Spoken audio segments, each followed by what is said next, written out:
Climate change is one of the most pressing issues of our time, with far-reaching consequences for our planet and its inhabitants. At the heart of this crisis are greenhouse gases, which trap heat in the atmosphere, leading to global warming. The major greenhouse gas we know is carbon dioxide, which accounts for about 76% of greenhouse gases in the atmosphere. However, following carbon dioxide, we have methane. Methane can occur naturally in the air, usually at low concentrations, and therefore the general public, everybody can get exposed to very low levels of methane in the air that we breathe. And low exposure to methane can also occur when we use gas products or gas appliances at home. Higher exposure usually occurs among those who are working in the oil and gas and production industries, the refineries, the landfills, where there are coal mines. They are also exposed.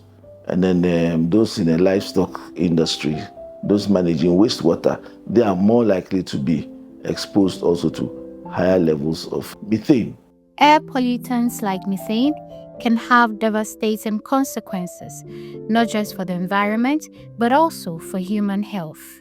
When the methane and other volatile organic compounds in the presence of sunlight come into contact with nitrogen oxides, which come from the vehicular emissions of our transport systems, then there's this photochemical oxidative reaction, which leads to the formation of ozone at the ground level. Now, the ozone is quite corrosive and it's a very known respiratory irritant. So when people get exposed to methane, which leads to the formation of ozone, there is likely to be increased respiratory distress, difficulty breathing, coughing. Those who have asthma, already existing respiratory problems, their conditions will get worse. So through its byproduct of ozone, methane can also affect human health. Now, there are times when the weather becomes very hot, and because of this reaction between methane and nitrogen oxides from vehicular emissions, you have ozone episodes. That's episodes of high concentration of ozone in the environment. And during this period, it's been known that there is increased mortality, especially among those who are elderly, who have compromised respiratory and cardiovascular systems.